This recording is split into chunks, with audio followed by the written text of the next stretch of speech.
Questions. Here we go. Three, two. What's up? This is Brad Bialy, and welcome back to another episode of InSights, the podcast built to help you with your recruitment and digital marketing. As always, I'm joined by Bialy Marketing's Director of Recruitment Marketing. He's Matt Lozar. Matt, how are we feeling this week, buddy? We're feeling pretty good, Brad. How are you? I'm great, man. I'm having a fantastic week. Matt, I'm going to ask you about this, and by the time this drops, this is going to be old news, but you're heading to Staffing World next week. How do you feel about it? We're recording this week before Staffing World. I'm excited to be headed to Charlotte, first week of October, actually presenting on the big stage. So the bribes, the sucking up, all that has worked apparently over the last number of years. So excited to be talking about how to level up recruitment marketing, carrying on the theme of the year from Bialy Marketing. Level up's been a pretty cool theme, I feel like, that our marketing team came up with and we've carried throughout the calendar year of 2023. So excited to head to Charlotte, hopefully meet some clients probably I've never met before, and represent the team at Bialy Marketing along with some other members of our team. It's huge, man. You're going from the side stage to the main stage this year. I know. I better know what I'm talking about, or at least make it sound like it. Look good. Right. You know, you've been grilling me on the attire, so we have some options. I don't know for sure. Game time decision, but we'll be ready and excited. Good. Well, hey, man, let's get to the show. Let's go. Matt, segment one for you. I had a great conversation with a client this past week, and I offered some ideas and suggestions on the call, but I wanted to bring it to you. Their question, and I'm reading it from some notes here on my phone. We're opening up a new office. What do I need to do as it relates to marketing to let people know? Matt, I think it's a heck of a question, and one that we don't get too frequently. At least I don't hear too frequently. I'm sure our sales team hears it quite a bit. But it was newer to me. So we have this client, they have an established presence in a couple geographic locations.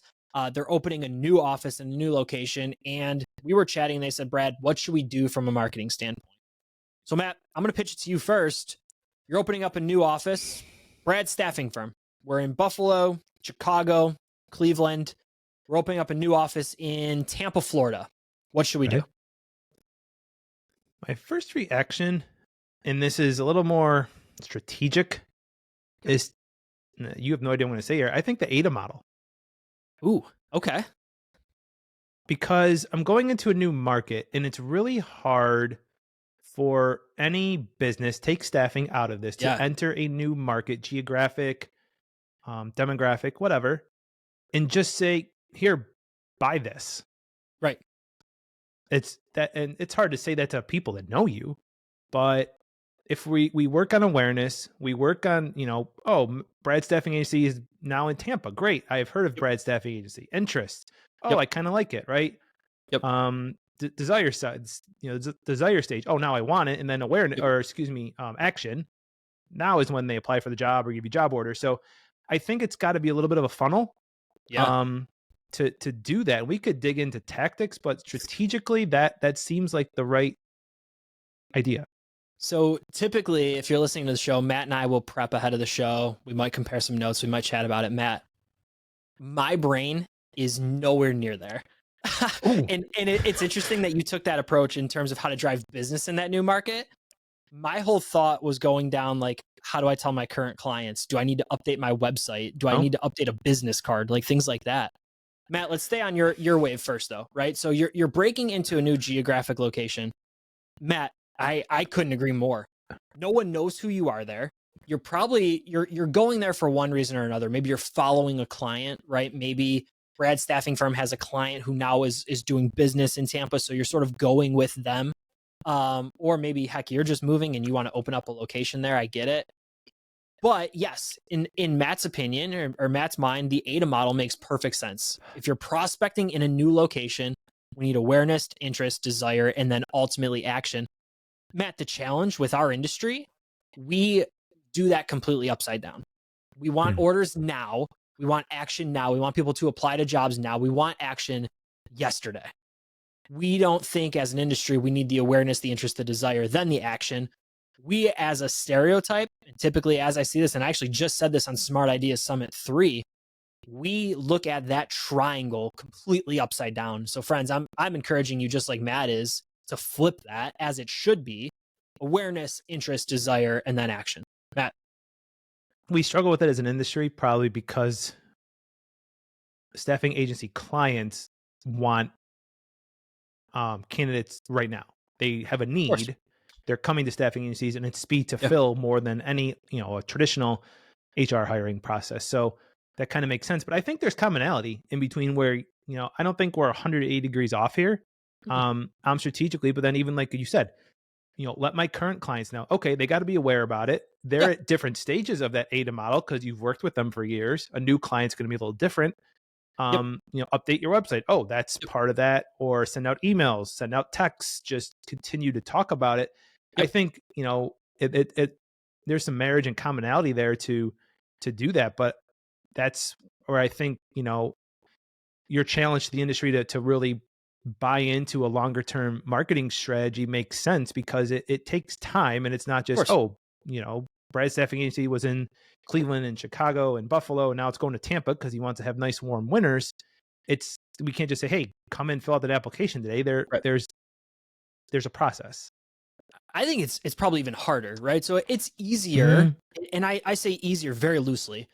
If you're in Buffalo and you're opening a new office in Williamsville, right, 10 miles down the road, there's some brand affinity in, hey, we've been proudly serving Western New York, and now we're going to proudly serve Western New York and just have another location for you to drive to a little bit easier. That, in my mind, is a little bit easier. It's still not easier. If you're going completely across the East Coast, right, and now all of a sudden you're opening a Tampa office, there needs to be a strategy in place. There needs to be a strategy in both. But we need to think through it. We can't just do this, right? We can't just open up a t-shirt hut somewhere and expect people to come and buy our clothes. There needs to be awareness. There needs to be interest. There needs to be a desire for someone to want to buy that merchandise. This is the exact same. And Matt, I think, the challenge is, as an industry, you're exactly right. We expect, hey, we're hiring, come and apply. Or, hey, we offer staffing services, let us help. People aren't just organically coming, though. We need to drive them to us. What were the tactics you were thinking of, since I derailed your thought? It's okay. You had a great thought. So my thought is, okay, you're launching a new office. What sort of marketing needs to be, let's call it, polished up? So one, we need to make sure we have an update on our website. Do you have a locations page for that office? Do you have the team who's going to be at that office?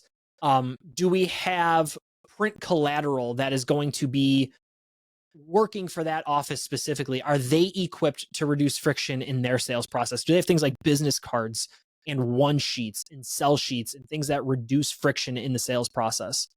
Matt, are we making a social post about it? Do we have a specific Facebook page for that office?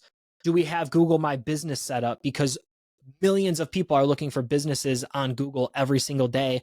Do we have this new location set up so that we can drive reviews and people can find you?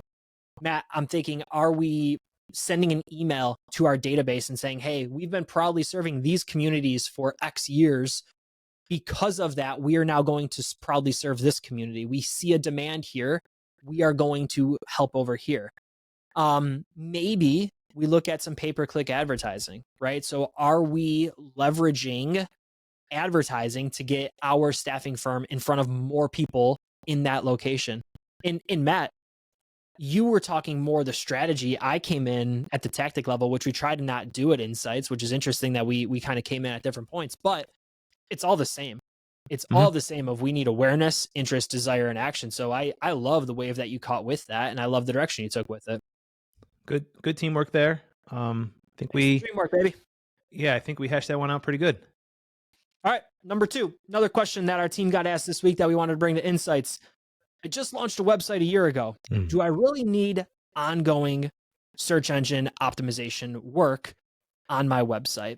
Matt, I'm gonna let you take that one first. Oh, geez Louise. First today. Yeah. You can pass it back if you want. No, I don't have to pass this back. I'm not gonna pass. Do I really need it? If you want to the correct answer would probably be yes, if you want to be successful. We've used the car analogy before. You drive that car off the lot day one. I was gonna say, don't you dare steal my analogy.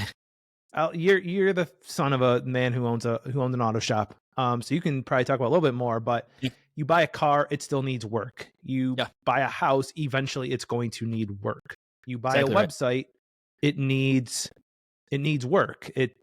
Trends change, technology changes, what people search for change, what Google prefers in SEO and search, in results change. So, Yep. your website needs constant, not maybe not constant, but ongoing attention. I think it is constant attention. I think it's constant and ongoing attention. You buy a brand new car today, your car depreciates as soon as it leaves the lot. That is a Mhm. fact. As soon as you leave the lot, that car depreciates in value. It's just the way the world works. Friends, your website is exactly the same. And I hate to say it, but as soon as your website launches, regardless, if you spend $1,000 on that website or $100,000 on that website, there is something that could be done immediately once the site publishes to make it just a little bit different, a little bit better, faster, stronger, whatever it might be. It's just the way the world works. Just like a car, you could change out the tires. You could change out a wiper, which seems minute, but you could. Hmm. You can make those small tweaks to your car, right? Your website is the exact same. So if you're looking at, okay, how am I driving traffic from organic search to my website? You could do absolutely everything at build in the build process so that when that site goes live, you are maybe 99.9% set up for success. You're right there. But friends, as Matt alluded to, it's a constant process to make sure that you're consistently updating that, making small tweaks, making small changes. Matt, looking at what's working and then looking at what's not working, using Mhm. that data to your advantage and making the right decisions to drive even more organic search traffic. And Matt, one other thing, real quick before I let you hop Yeah. back in, SEO is a long play, right? We're not launching a brand new site or even a site that's polished up and redesigned and expecting overnight success. We had a client reach out to us. Who was it today? Susan from our team is at TempNet. And she mentioned in Slack today that she was meeting with a client over breakfast. And they had said that after 4 or 5 years, they finally see the strong impact that search engine optimization has had on their business. And that's not to say that they weren't seeing success and seeing results early in the early stages of that program, but it is something that compounds on itself. So, Matt, as you're making those changes, as you're making those tweaks, yes, things start to compound on themselves and you see better success because of it. Matt, anything else you want on that one? I think one thing I wanted to share, one thing I wanted to share came from Sure. ASA Central. Ryan from our sales team talked about how, what's working for companies in marketing, Yeah. the professional side. And a company talked about how ongoing SEO and blogging, one component of it, they've been posting content for 5 years and it takes time. It takes time to build it. Your library, it takes time to build that authority in the eyes of Google and can work really well. So you buy a nice website, it's shiny, you're excited about it when you drive it off the lot and when you flip the switch on your website online, but it needs some ongoing constant attention to continue to get the results and for you to be as excited about it, on day 180, year 2, year 3, year 4 as you were on day 1. I want to catch one more point on that. When you launch a website, whether it's $1,000, $100,000, you build it yourself with a Wix design, you use a company like Haley Marketing, whatever it might be, you need to look at the data to know if the strategy that went into the site was successful. And that's not to say that at go live you're necessarily launching a bad website, but we need to look at conversion rates. We need to look at where that traffic's coming from, and we need to make those consistent changes based on the data that you're seeing. So, yes, Matt, there has to be a consistent process for looking at what's working, looking at what's not, and most importantly, looking at how you can make changes to that machine and that website. All right, Matt, one more for you. This is one that I had this week that I sent your way. We have 15 offices. Do we need to drive reviews and online reviews for all of them or just the brand as a whole? Matt, you want it? This one, maybe a little bit. Not my full cup of tea, but my gut instinct is this comes down to, do you want location pages, or maybe not location pages, Google My Business locations for all your locations? And I think of it like, if I have Brad Staffing Agency, one office, it feels like it would be confusing for someone wanting to work with you, thinking candidate side, maybe, so I'm sure client side, but if there's only one location or whatnot, if we only focus on one, it feels like if we focus on 15 and try to build that across the different locations, that's the correct play. And that was a little bit of an ugly answer, and I can rephrase it again if we need to, but I feel like if we focus on the 15 locations, it's going to work a little bit better in the long term. So I believe we should treat each location as its own private entity. Yes, you have the brand, you have the umbrella, you have Matt's Staffing, right? You have this brand and this umbrella that is strengthened thereby each and every single location. I, Brad Bialy in Buffalo, New York, do not care about the Cleveland, Ohio location for Matt's Staffing Firm. I care about what you're going to do for me as a candidate or me as a client. And when I'm doing my due diligence and I'm doing my research and I'm looking up staffing firms, I want to know that you're going to help me in my local area, right? So Matt, I believe each office needs its own, I think starter pack is probably the wrong word, but starter pack of success, right? So you're building those online reviews through Google. What are you doing to strengthen each office? Matt, thinking through Google reviews, 96% of people are going to look at online reviews to discredit a product or discredit a business. They're going to look for the negative reviews. So we need to, with all of our might, make sure that we're driving positive reviews for every single office. So we're doing everything we can to make sure that we're not losing candidates or clients to our competitors because of our online reviews. Matt, it's a first impression. It's an absolute first impression. And I hate to say it, our industry as a whole is losing that first impression. Ooh, I like that.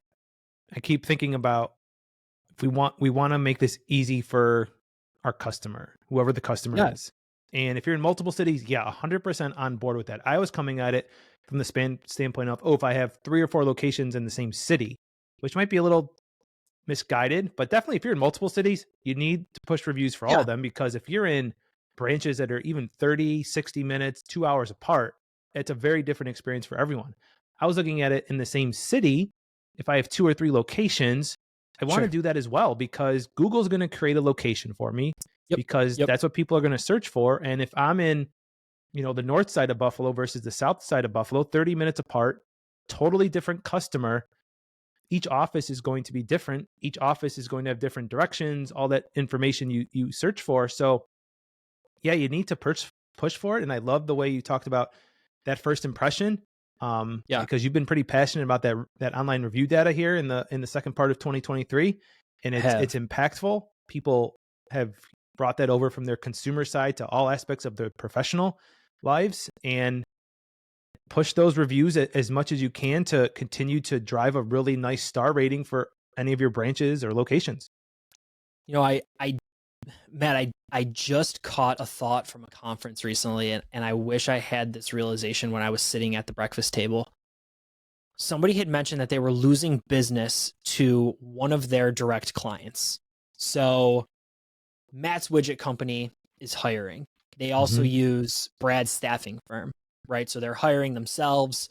They also use Brad's staffing firm to augment staff because they can't do all the hiring themselves. They had said while we were having breakfast that they're losing business to basically their own client. People don't want to work with them. They're going direct to the client. And Matt, it just sort of dawned on me why. And there might be multiple reasons, but it's probably because candidates don't want to work with their lousy staffing firms. And the staffing firm might not be lousy, but the online presence is. And if you're Googling, okay, I want to work at, Matt, who's a huge employer in Buffalo? The Ford plant? General Mills? Sure. General Mills. Hire, a couple thousand people have to work there? Okay. That brand is very, very strong. if Matt's staffing firm is also staffing at General Mills, but they have a 1.8 review score on Google, where is the candidate going to apply? Are they going to apply directly to General Mills, who has a strong brand for 100 plus years? Or are they going to go through Matt's staffing firm, who has a 1.8, where all the reviews talk about how negative the experience is in working with their recruiters? They're going to go direct to General Mills. So we need to think about online reviews, and we need to put an actual conscious effort into it, because Matt, it's our first impression. And if we have a negative first impression, people are going to go somewhere else. They're going to go where they feel comfortable. They're going to go where they feel trust, and they're going to go where they feel like someone's going to take care of their best interests. Matt, anything else? Or you want to close it out here? Love it. I think we're good. All right. Stall for a second while I find segment 4 on my phone here. All right.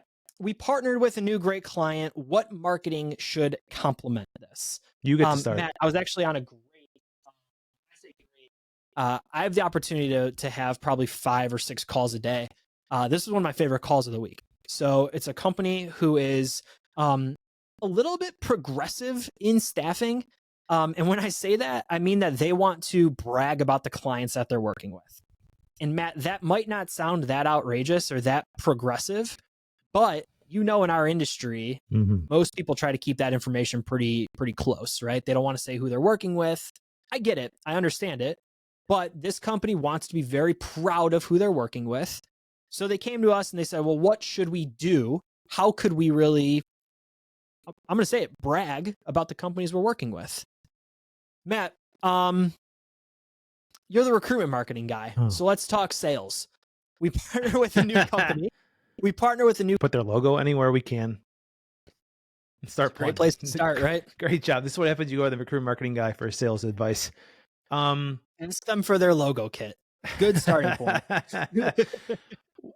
I would focus on everything that's a really nice, unique aspect of working there. We could go into, if we can promote that we're working with them, that's great. We could dig into day in the life of working there, facility tours, interviews with people that actually work there, and promote that kind of content. If we want to get a little more maybe specific, our pay rate's better, our benefits better, is your career growth better? So I think on the bigger picture of, oh, wow, XYZ company is a really awesome place to work at. We're excited as Brad Staffing Company to partner with them. We're aware of this. We're going back to the ADA model here unintentionally, and then getting them into, the interest and desire of, hey, this is why I want to work there or work with you there. This is why I want to apply to jobs at your new client, because it sounds like an awesome place to work, and Brad Staffing Agency can get me in the door there. Spot on, man. Let's call it a show. But in all seriousness, man, I think you left recruitment marketing and you joined the sales side for a little bit there. But that makes total sense, man. We should be proud of the companies we're working with. So what should we do? Well, let's make sure that logo in companies we work with or our partners or companies we're affiliated with is proudly posted on our website. Let's proudly post that across social. When we sign a new client on, let's put out an email blast to our candidates. Let's let our candidates know proudly, hey, we are now working with General Mills. And if you want a job there, please call us because we'll have you starting on Monday. Be proud of that. Let's put out a press release. Let's put out a blog article. Matt, maybe we can do some co-branding. I don't know exactly how terms and conditions work on contracts for staffing and recruiting firms, but maybe General Mills can put out a post about it. Maybe they probably have multiple staffing partners, right? So in that regard, they probably wouldn't want to do it as I'm kind of talking through this. But what can we do to make sure that we are seeing our logo next to theirs everywhere? Matt, let's put some paid spend behind it on sites like Instagram, Facebook, or Google. Instagram and Facebook would probably be my preferred. But let's make sure that we're doing everything we can to educate our current clients, our current candidates, that, hey, this is who we're working with. Current clients was a heck of an idea there, Matt. I was thinking candidate side for most of this. But why not reach out to our current clients and say, hey, we're proudly now working with General Mills, filling these types of roles. Hey, if you're also looking to fill these types of roles, we can do it. We can handle it. That might be a roundabout way of basically trying to drive up orders by showing, hey, You have this need. They have this need. We're already helping them. Let us help you. We did okay. I think we did good there, man. That was a fun show. We might title this one the Ada episode, but and go from there. Might have to be. Might have to be. I didn't come in thinking we were going to talk Ada for 30 minutes, but hey, we're here, and that's what we did. We did. Bring us home. Matt, anything else, man? You got us, what? We got Staffing World next week.